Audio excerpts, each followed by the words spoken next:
Right. Well, welcome everyone to Home Office Hours Live with Vistaprint. Thank you so much for joining us today. If this is your first time joining us, Home Office Hours is a series of live discussions that we've put together on timely topics, and we'll be featuring guest speakers as well as our very own Vistaprint team members. We know that small businesses have changed, and we wanted to help. So we created this series as a way to connect when we're all spending a lot of time working from home and we're dealing with various challenges. And we've tapped our colleagues to help answer some of the questions that you're all having as business owners. So today we have two of our Vistaprint team members here with us, Stephanie Swartzes, Senior Marketing Specialist for North America Marketing, and Ingrid Simon, a Senior Analyst, Customer and Competitive Insights. So welcome to both of you. Can you give a hello to our audience? Hi. Hey, Stephanie. Hi, guys. Hey, Ingrid. Thank you for joining us. And we also have with us guest panelist Elise Bailey, who is a new business and growth editor from Square. Elise, can you say hello? Hello, everybody. Hey, Elise. Thanks for joining us. So today we're talking about preparing to open or reopen as different industries and in different areas across the U.S. go back to business in varying phases. So before we get into that, we have a few housekeeping items. We'll take questions at the end of the session, but you can definitely feel free to submit those all throughout the session. If you're on Zoom, you can submit your question using the Q&A button at the bottom of the screen. We know a lot of you are also joining us via the Facebook Live, so if you have a question, just add it as a comment there in Facebook, and we'll get that in the Q&A in Zoom as well. And also, we'll be sending the recording out after we wrap up to anybody who did register for the session via Zoom. If you are joining us on Facebook Live who didn't register via Zoom, you can check out our YouTube channel afterwards. The recording will be up there as well. All right, so let's get started and jump into it. So at Vistaprint, we've obviously been thinking a whole lot about how to help prepare our customers for reopening back up, whatever that might look like for small businesses in different areas.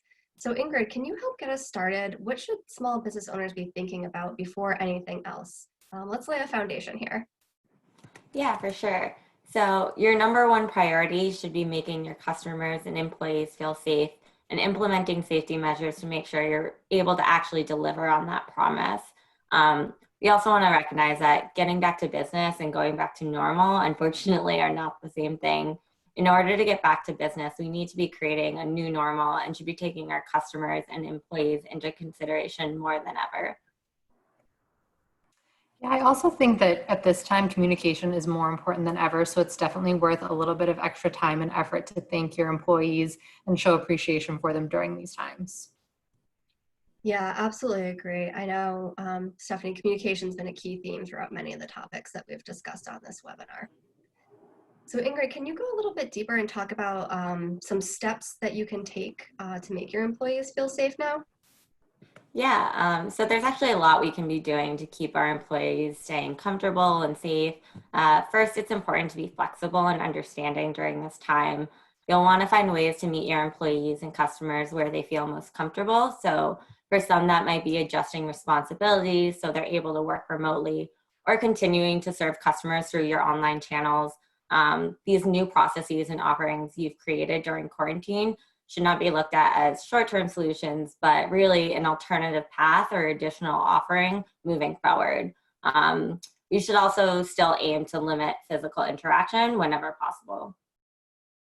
Yeah, that's a great point, Ingrid. Thank you. I think we're really past the short-term solutions phase, and we should really be thinking about deeper changes that can last now at this point.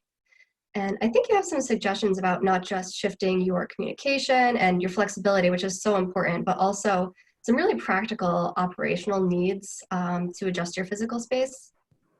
Sure, yeah. I think at this point, we've all seen how essential businesses like grocery stores, doctors' offices have been incorporating social distancing during this time. So things like floor markings, those things can be easily adopted into your business to encourage social distancing. Additionally, consider reorganizing your space so that it forces people to remain 6 feet apart. You can also do this by reconfiguring your furniture or removing waiting areas. All of these tactics will help encourage social distancing. Yeah, absolutely. I think those visuals and the physical layout can really go a long way towards encouraging that. I think that's really practical advice. Thank you. So beyond reorganizing the space that you do have, Stephanie, how can you make updates to the ways in which you offer your services and your products? It's definitely important to offer contactless solutions when available. So if you allow your customers to place orders online, pay for those orders online or over the phone, and try to come up with some creative ways that they can pick up orders without coming into too much contact with people. So set up a table for order pickup in your lobby, or if your space allows for it, maybe do a drive up pickup type thing where they call you and you just go bring the order to their car. Yeah, I think these are some really important ways to adapt and ways that you can create some longer term solutions. So Elise, you work at Square. Part of your role is all about writing articles that share advice on solutions exactly like those that Stephanie was just talking about. Can you elaborate a little bit further for us on how small businesses can actually go about enabling that online ordering and pickup? Yeah, so I think when we think online ordering and pickup, we automatically assume we're talking about restaurants and food. And while that is one big piece of the puzzle, there's also a lot of different steps that retail stores can be taking to enable the same thing. Um, I guess we'll start with retail stores specifically. You can enable, especially if you're using a solution like Square online ordering and pickup for your retail store. So if you have people that are buying things online, they can pick up in store, or you can enable curbside pickup. You can also do local delivery. So if you have someone on your staff or maybe yourself that's willing to deliver orders, you can go ahead and deliver orders to people nearby. And then one kind of creative solution that we've seen with people as things have started reopening is retail stores are starting to use appointments to allow a certain amount of people in their store at specific times. So it gives them a little extra time to bop in, clean, make sure people have enough space to maintain that social distance. They can really get around and look through items if that's what they want to do. But it ensures that people still have the retail experience while still maintaining a lot of the local ordinances that we've seen have been put into place. And then for the restaurant side of things, you can enable curbside pickup or picking up at maybe a table. I've seen a lot of restaurants just doing a table like at their front door. One thing that's really important to remember there is like adding a sneeze guard. So like a big piece of plexiglass that is just like an actual physical barrier between you and your customers. That's something that I'm seeing a lot like at the local coffee shop or when I've gone to pick up takeout.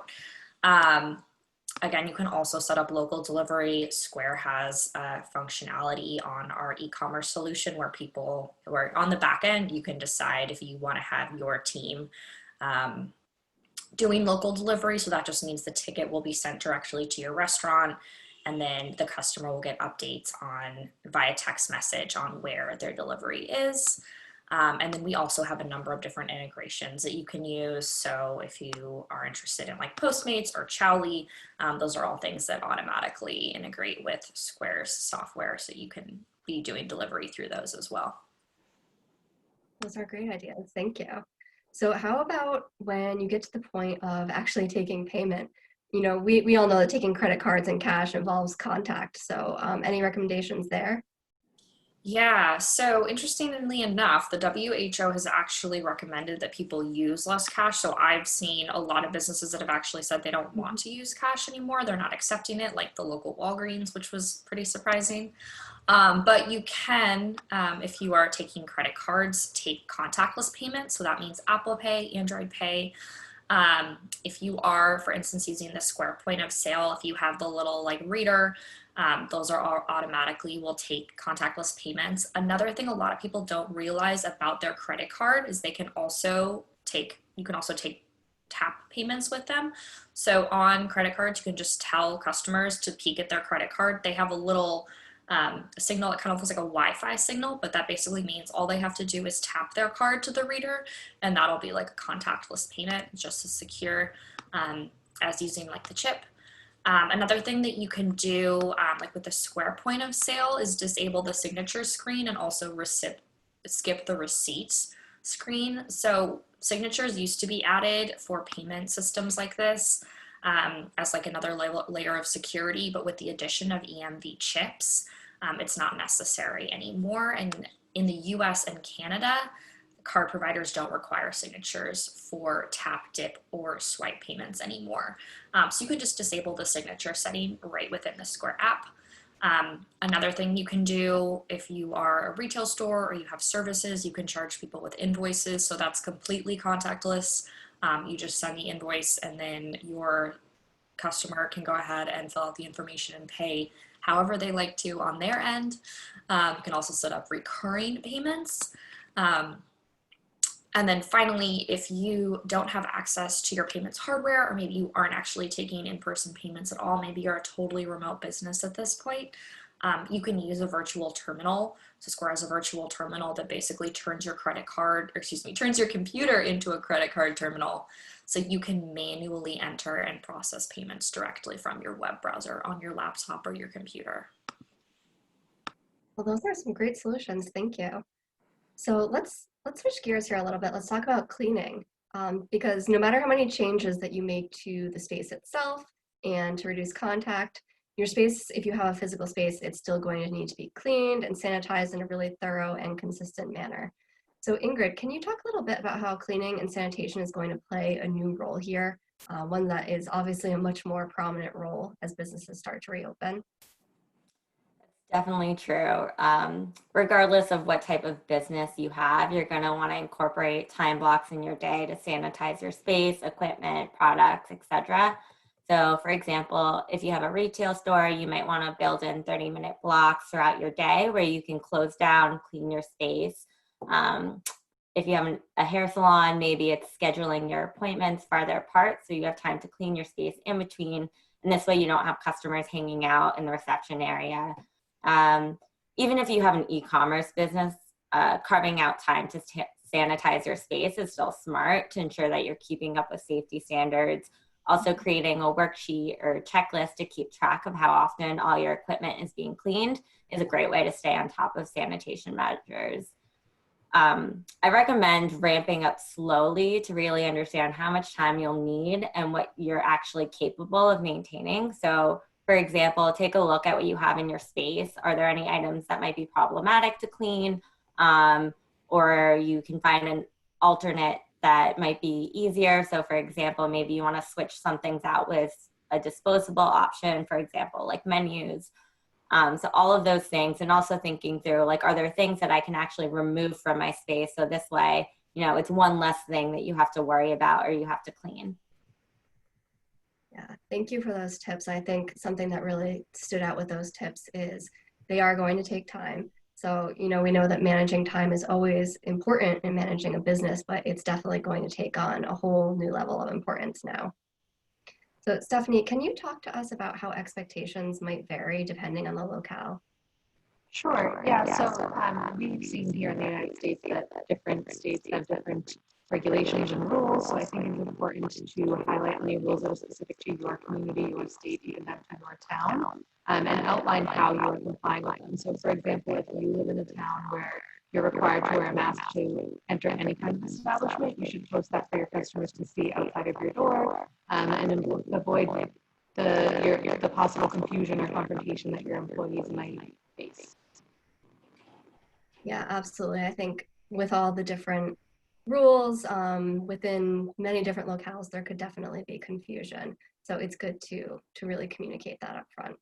And we know it might be difficult, probably will be difficult for employees to learn all of these new changes. Ingrid, do you have any suggestions on how to help employees adjust? Yeah, absolutely. So one thing that you should be doing is developing and circulating documentation explaining what these new procedures are, and also dedicating time to train employees on safety measures before actually opening.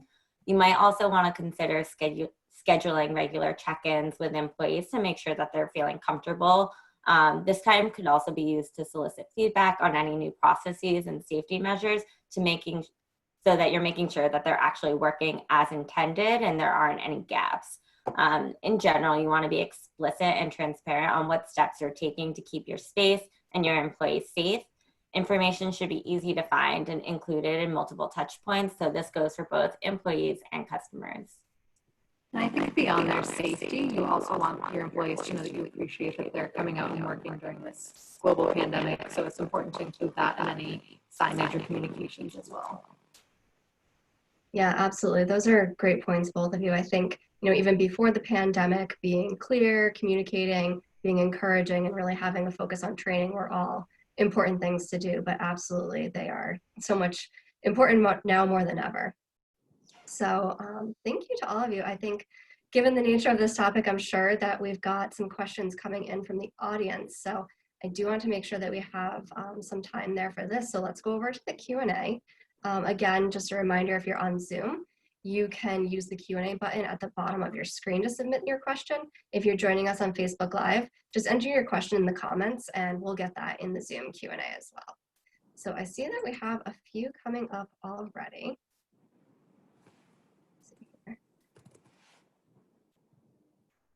Okay, so are there any equipment or tools that my staff could use to reduce the transmission of infection for essential contact? Stephanie, can you get us started there on that one? Sure. So I think, and sorry, I think there was a issue with my audio, so let me know if there's any. Yeah, you sound a little echoey. Oh, really? Sorry about that. Does it help if I lean closer? No. Not really.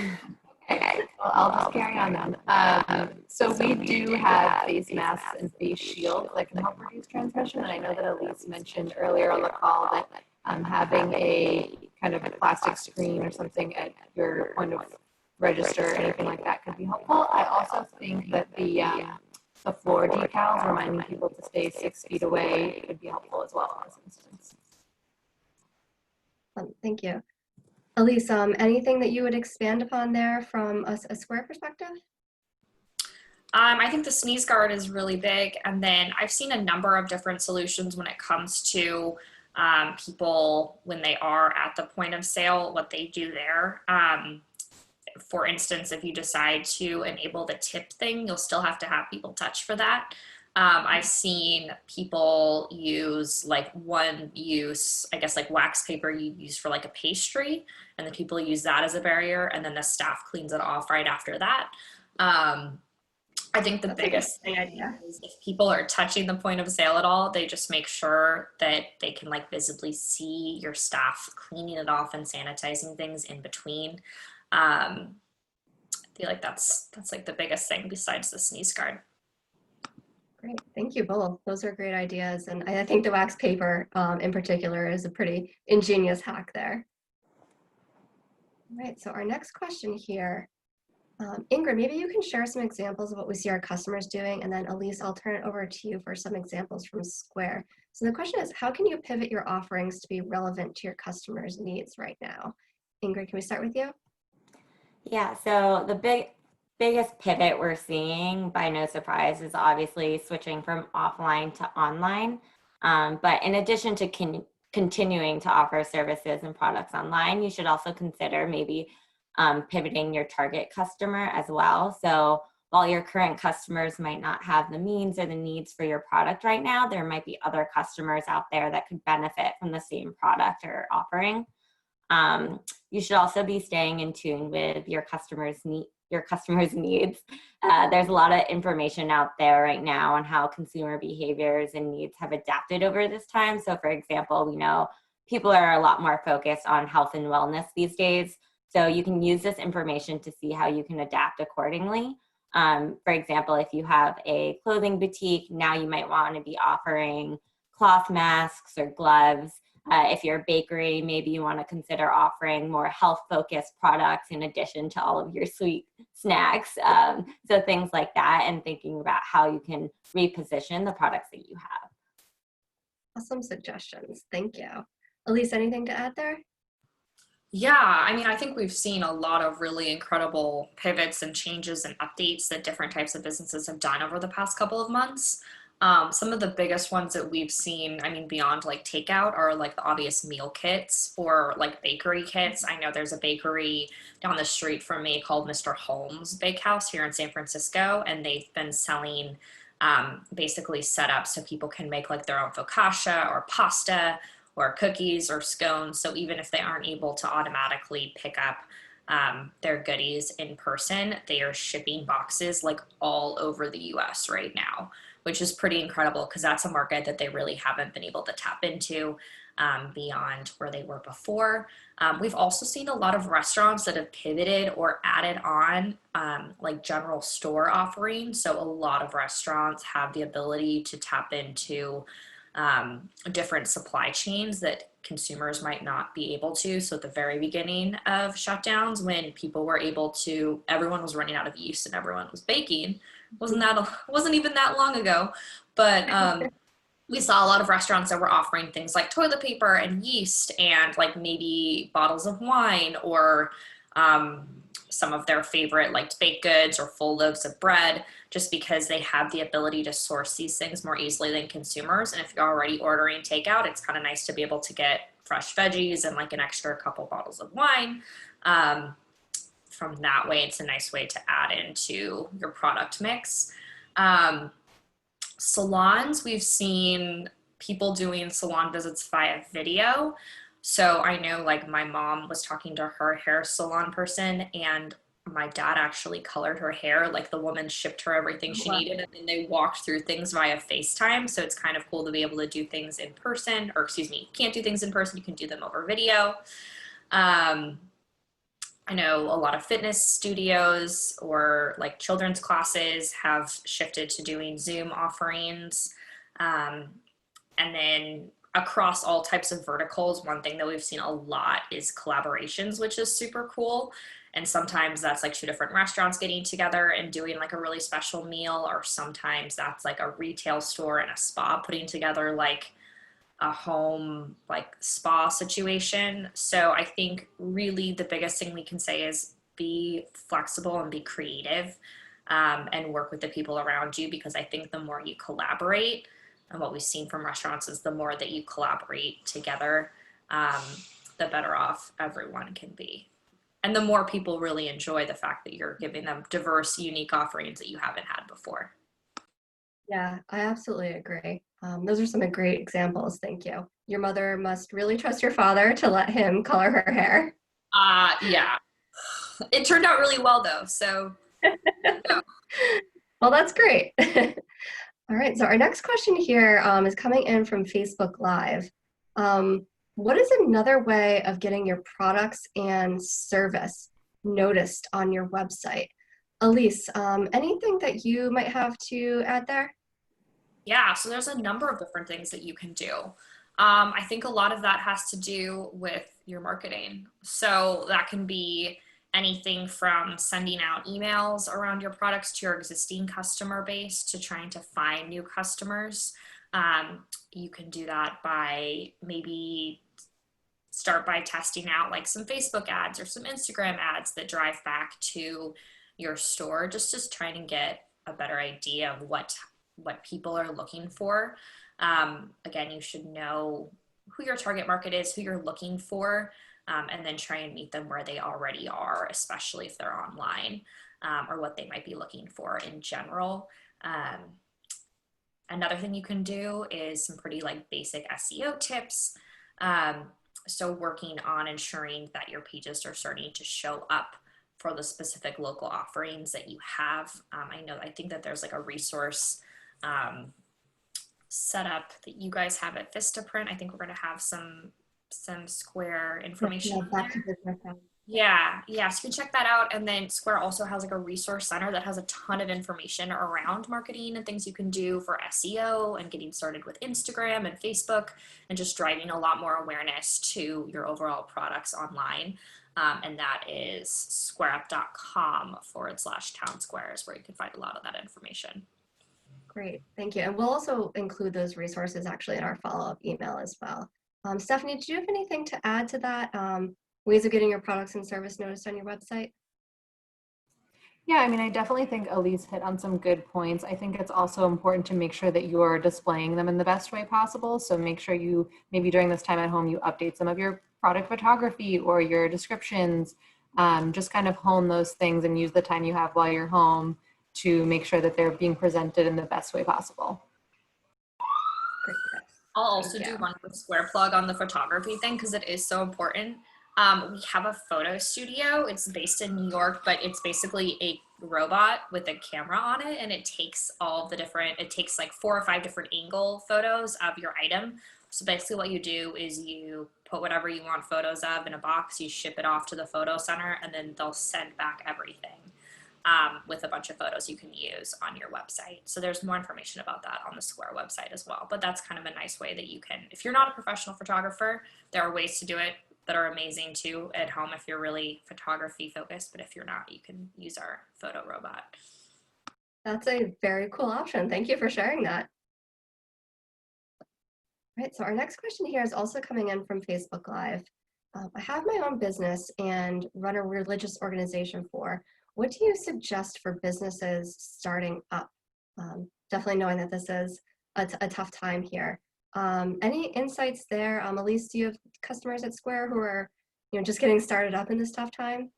Yeah, that's a big question, but there are a lot of people that are home and they're like, this is the time that I want to get started.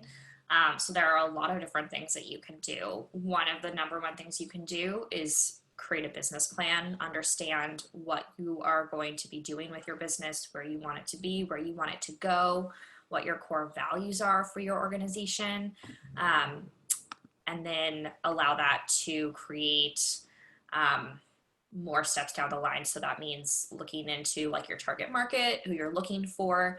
And once you kind of have that foundation down, shifting into your actual product or your service or your offering. So really fine tuning that, maybe working with friends and family to understand what they're looking for or whatever they think is going to be like the best option for you and your business. So getting some help there, testing everything out, seeing what you think.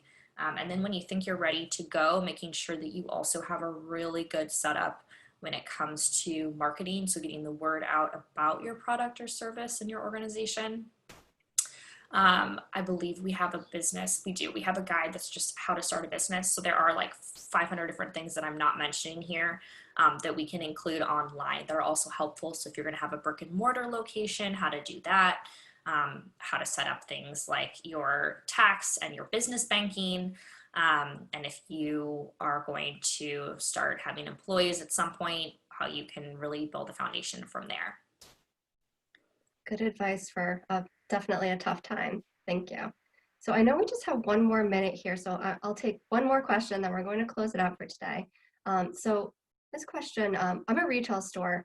What industry-specific considerations are there? Ingrid, can you tell us anything that we know from our research here at Vistaprint? Of course, a lot of our customers are retailers.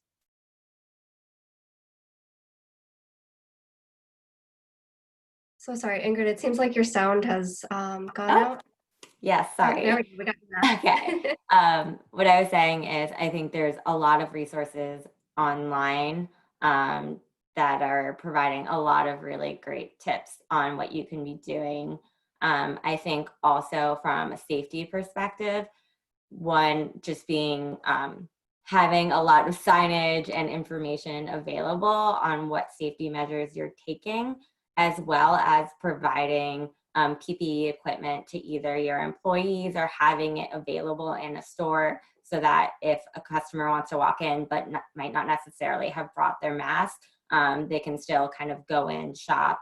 And so I think having those on hand are really great. But again, I know we're running out of time. So I would say definitely use the resources that we'll link later on. Awesome, thank you. Elise, did you have anything to add there quickly? And then we'll go wrap up. I just echo what Ingrid said. There's a ton of great stuff that's online that can help, but just make sure that you are setting up your store for social distancing.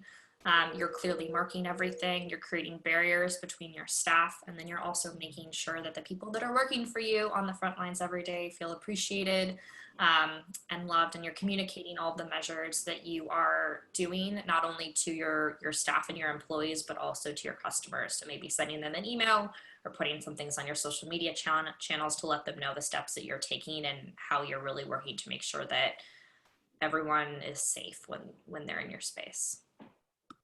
Perfect. Thank you both. So we are at time, so we're going to wrap up for the day, but we are going to be hosting these discussions every Tuesday on various topics. Next week, we're actually talking about communicating your reopening to your customers. We definitely want the audience's input on these topics. So there is a short survey at the end of this. Please take a couple of minutes to fill it out. Let us know how we can make these more valuable for you and what you want to hear us talk about. You can also send questions to homeofficehours@vistaprint.com. So thank you all so much for your time. Again, we'll send out some resources after the fact. We'll include a few links there. We have a Support Small Business Hub here at Vistaprint. We have articles specifically on going back to business. We'll also include Squares Hub as well as some other resources that we have. So thank you all so much for your time. Thank you to our panelists for joining us. Thank you to the audience for your questions. And this has been Home Office Hours Live. We'll talk with you soon.